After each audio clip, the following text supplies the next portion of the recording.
മിന്നുകെട്ട് ഭാഗം 50. രചന അവതരണം ദിവ്യരാജ്. അവനെ തന്നെ ഉറ്റുനോക്കി നിന്നതല്ലാതെ മറുപടിയൊന്നും പറഞ്ഞില്ലവൾ. എന്താ അമ്മു, നീയൊന്നും പറയാത്തെ? ഇസഹാക്ക് അവളെ ചേർത്തു പിടിച്ചു വീണ്ടും. ഞാൻ എന്ത് പറയാനാ ഇച്ചായ? ഇച്ചായന് ശരിയെന്ന് തോന്നണത് ചെയ്തോ, എനിക്കൊന്നും പറയാനില്ല. അല്ലെങ്കിലും അയാളുടെ കാര്യത്തിൽ ഞാൻ എന്ത് പറയാനാ? മുഖം കോട്ടി പറഞ്ഞതും ഹ വിട്ടുകളയടി, നിനക്കിപ്പോഴും അവനോട് ദേഷ്യവാ അല്ലയോ? എങ്ങനെ ദേഷ്യം തോന്നാണ്ടിരിക്കും? അതുപോലുള്ള പ്രവൃത്തിയല്ലേ അയാൾ ചെയ്തു കൂട്ടിയത്? മുഖം വീർപ്പിച്ചുകൊണ്ട് റൂമിലേക്ക് നടന്നു പോയവളെ ചെറുചിരിയോടെ നോക്കി നിന്നു ഇസഹാക്ക്. 2 ദിവസം കഴിഞ്ഞു എഡ്ഡിയെ ഡിസ്ചാർജ് ചെയ്തു. ഇനിയും വല്ല അവിവേകവും കാട്ടുമോ എന്ന് ഭയന്ന് അവനെ കുരിശുമുറ്റത്തേക്ക് തന്നെ കൊണ്ടുവന്നു. വല്ലാത്തൊരു മടിയോടെയാണ് വീടിനുള്ളിലേക്ക് അവൻ കയറിയത്. ഒരിക്കലും പ്രതീക്ഷിച്ചില്ല വീണ്ടും തനിക്കിവിടേക്ക് വരാൻ കഴിയുമെന്ന്. ഇച്ചായനോട് താൻ ചെയ്ത ദ്രോഹത്തെ പ്രതി ഈ വീട്ടിലേക്ക് കാലെടുത്ത് വെക്കാനുള്ള യോഗ്യത പോലും ഇല്ലെനിക്ക്. ഓർത്തുകൊണ്ട് അവൻ്റെ റൂമിലേക്ക് നടന്നു.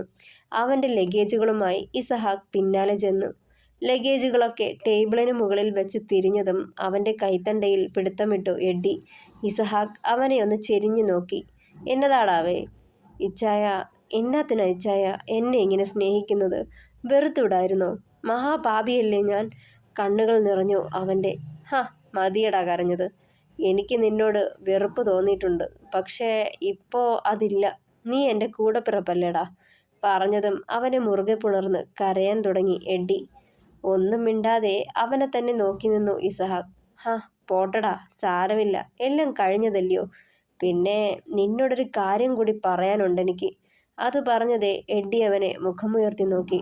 ഡാ, നിനക്ക് ടീനയെ ഇപ്പോഴും ഇഷ്ടമാണോടാ? ഇസഹാക്ക് അത് ചോദിച്ചതും എന്തെന്ന് മനസ്സിലാവാതെ അവനെ തന്നെ നോക്കി നിന്നു. ഇച്ചായൻ എന്താ ഉദ്ദേശിക്കുന്നത്? ഡാ, വളച്ചു കെട്ടില്ലാതെ പറയാം. ഇനിയും ഒറ്റാം തടിയായി ചുറ്റേണ്ട നീ. നിനക്കൊരു കൂട്ട് വേണ്ടായോ? ഇല്ലായെങ്കിൽ ഇനിയും ഇതുപോലുള്ള ബുദ്ധിമോശം നീ കാട്ടിയാലോ? ചെറുചിരിയോടെ ചോദിച്ചതും വേണ്ടിച്ചായ, അതൊന്നും വേണ്ട. എനിക്കതിനുള്ള അർഹതയില്ല. ഞാൻ ഇനിയും ആരെയും ബുദ്ധിമുട്ടിക്കില്ല.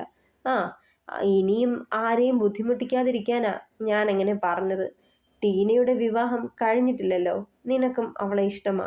എന്നതായാലും ഞാൻ അവളെ ഒന്ന് കാണട്ടെ. അവൾക്ക് സമ്മതമാണെങ്കിൽ ഇതങ്ങ് നടത്താൻ പോവാ ഞാൻ. പറഞ്ഞുകൊണ്ട് മുന്നോട്ട് നടക്കാൻ തുടങ്ങിയതും ഇച്ചായ, അത് വേണോ? അത് കേട്ടതും അവനൊന്ന് നിന്നു. വേണം. നീ ഇതിൽ അഭിപ്രായം പറയണ്ട. എല്ലാം ഞാൻ നോക്കിക്കോളാം. തിരിഞ്ഞു നോക്കാതെ പറഞ്ഞുകൊണ്ട് വാതിൽ കടന്ന് പുറത്തേക്ക് പോയി ഇസഹാക്ക്.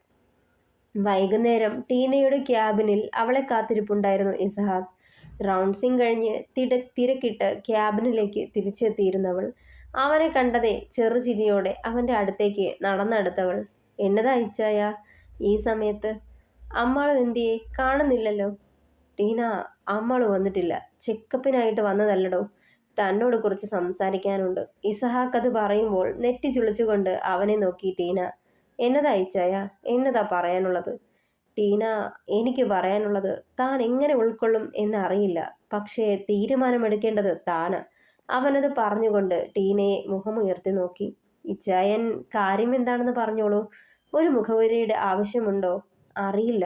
പക്ഷേ ഈ കാര്യം കേൾക്കുമ്പോൾ താൻ ഇങ്ങനെ റിയാക്ട് ചെയ്യുമെന്നറിയില്ലല്ലോ, അതാ. എന്തായാലും ഇച്ചായൻ എന്നോട് എന്തും പറയാമല്ലോ, പറഞ്ഞോളൂ. അവളത് പറഞ്ഞതേ ചെറുചിരിയോടെ അവളെ നോക്കി ഇസഹാക്ക്. ടീന, എഡ്ഡിയുടെ കാര്യം സംസാരിക്കാനാ ഞാൻ വന്നത്.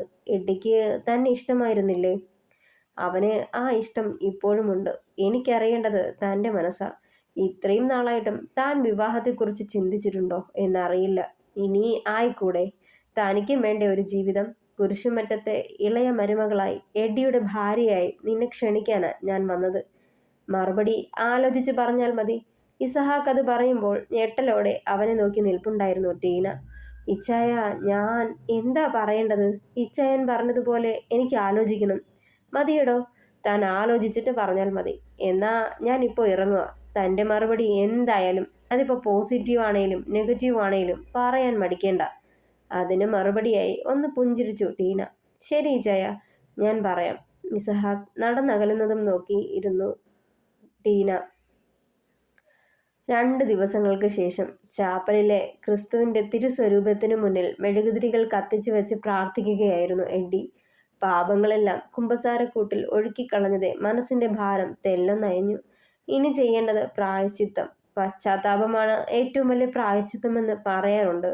ഞാൻ ചെയ്ത തെറ്റുകൾ ഓർക്കുമ്പോൾ പാപഭാരമാണ് ഇടനെഞ്ചിൽ. ഇനിയൊരു നല്ല ജീവിതം തനിക്കുണ്ടാകുമോ എന്ന് കൂടി അറിയില്ല. പക്ഷേ ജീവിക്കണം. ഒന്നിനും വേണ്ടി ജീവിതം അവസാനിപ്പിക്കില്ല.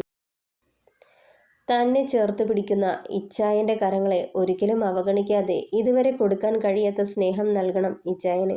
ഓർത്തുകൊണ്ട് പതിയെ എഴുന്നേറ്റ് പുറത്തേക്ക് നടക്കാൻ തുടങ്ങിയതും വാതിൽ കടന്ന് ചാപ്പലിനുള്ളിലേക്ക് നടന്നെടുക്കുന്നവളിലേക്ക് കണ്ണുകളെത്തി.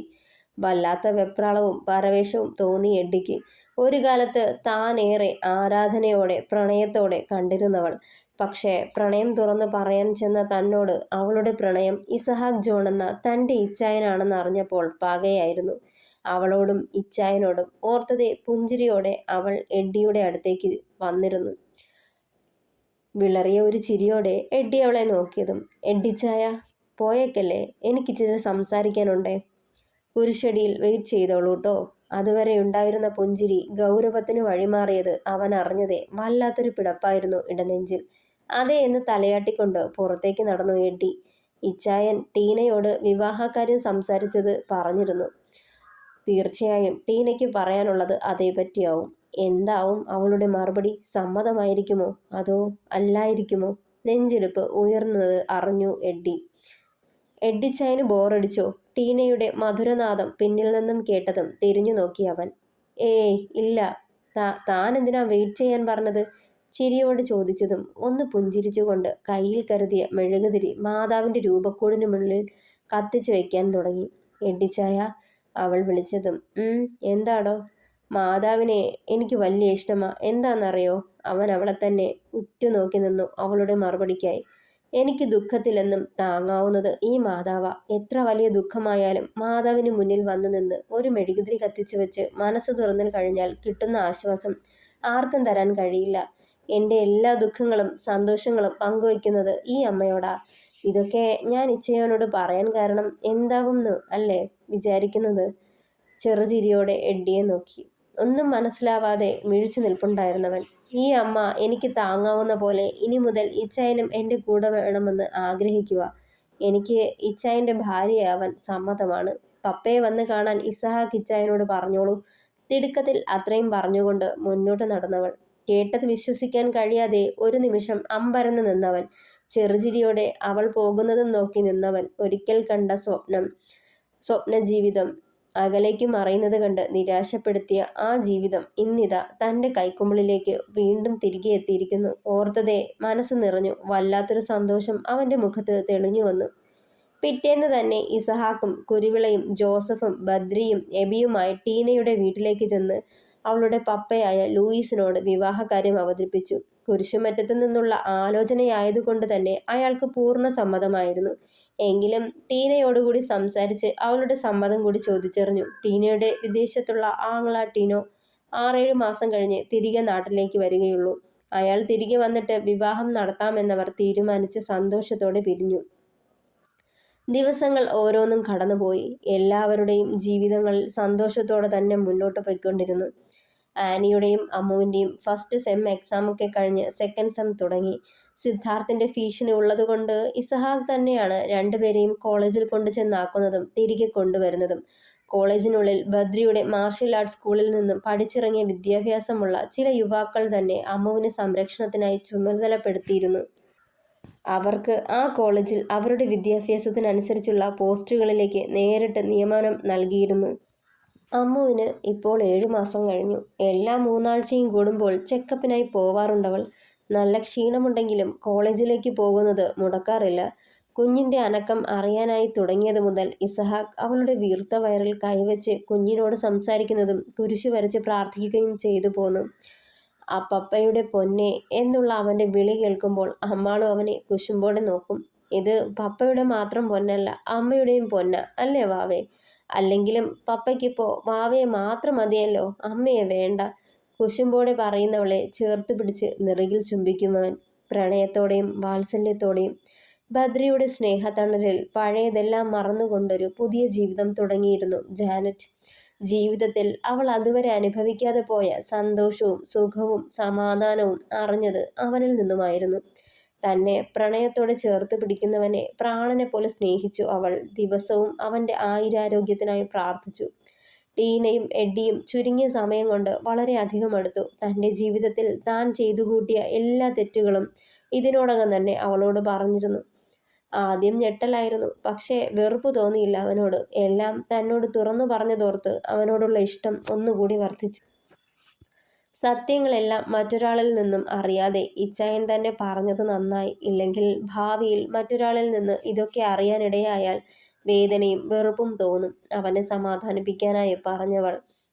എബിയുടെയും ആനിയുടെയും ജീവിതം മാത്രം ഒട്ടൊരു മാറ്റങ്ങളില്ലാതെ മുന്നോട്ടു പോയി. കുഞ്ഞു കുഞ്ഞു കാര്യങ്ങൾക്കായുള്ള അവളുടെ പിണക്കങ്ങളും പരിഭവങ്ങളും അത് കഴിഞ്ഞുള്ള ഇണക്കവും അവരുടെ ബന്ധം കൂടുതൽ ദൃഢമാക്കിക്കൊണ്ടിരുന്നു. ആദി ചന്ദ്രനെയും കൂടി അമ്പാട്ട് തറവാട്ടിലേക്ക് കൊണ്ടുപോയി. അമ്മാളും കൂടി വിവാഹം കഴിഞ്ഞു പോയതിൽ പിന്നെ ആകെ ഒറ്റപ്പെട്ടു പോയിരുന്ന ആ മനുഷ്യൻ. വയ്യാണ്ടാവുകയോ മറ്റോ ചെയ്താൽ കൂടി ആരും തുണയ്ക്കില്ലെന്ന അമ്മാളുവിന്റെ ആധിയും പരാതിയും കേട്ട് കേട്ട് അവസാനം ആദിയോടൊപ്പം പോകാൻ നിർബന്ധിതനാവുകയായിരുന്നു ചന്ദ്രൻ. 8-ാം മാസത്തെ സ്കാനിങ്ങും ചെക്കപ്പും കഴിഞ്ഞ് തിരികെ വീട്ടിലേക്ക് വരികയായിരുന്നു ഇസഹാക്കും അമ്മുവും. ദേ പെണ്ണെ, ഡോക്ടർ പറഞ്ഞത് കേട്ടല്ലോ. ഇനിയുള്ള ദിവസങ്ങളിൽ വളരെ ശ്രദ്ധ വേണം. എപ്പോ വേണേലും എൻ്റെ മോളിങ്ങ് പോരും. പിന്നെ അറിയാലോ, പെയിൻ വന്നാൽ അവഗണിച്ചേക്കരുത്. വേഗം എന്നെ വിളിച്ചേക്കണം. ഹോസ്പിറ്റലിൽ പോവാനുള്ളതാ. പോർച്ചിനുള്ളിലേക്ക് കാർ നിർത്തവേ അവളോടായി പറഞ്ഞതൊക്കെ കേട്ട് ചിരിയോടെ അവന്റെ നെഞ്ചിലേക്ക് ചേർന്നു പെണ്ണ്. അവളുടെ കൈയും പിടിച്ച് പടി കയറി അകത്തു ചെന്നതും വല്യമ്മച്ചിയുടെ ചിരി ഉയർന്നു കേട്ടു. ഉച്ചത്തിൽ ആരോടോ സംസാരിക്കുന്നതും ചിരിക്കുന്നതും കേൾക്കാമായിരുന്നു. ഇന്ന് നമുക്ക് ഗസ്റ്റ് ആരോ ഉണ്ടല്ലോ അമ്മു. നിന്നെ കാണാൻ ആദ്യം ചന്തുമാമയും വന്നിട്ടുണ്ടാവും. ചിരിയോടെ പറഞ്ഞുകൊണ്ട് അകത്തേക്ക് കയറിയതും വല്യമ്മച്ചിയുടെ തൊട്ടരികിൽ ചിരിയോടെ ഇരിക്കുന്നവനെ കണ്ട് നടുങ്ങി ഇസഹാക്ക്. തുടരും. പ്രിയപ്പെട്ടവരെ, അഭിപ്രായങ്ങൾ കൂടി പറയണേ.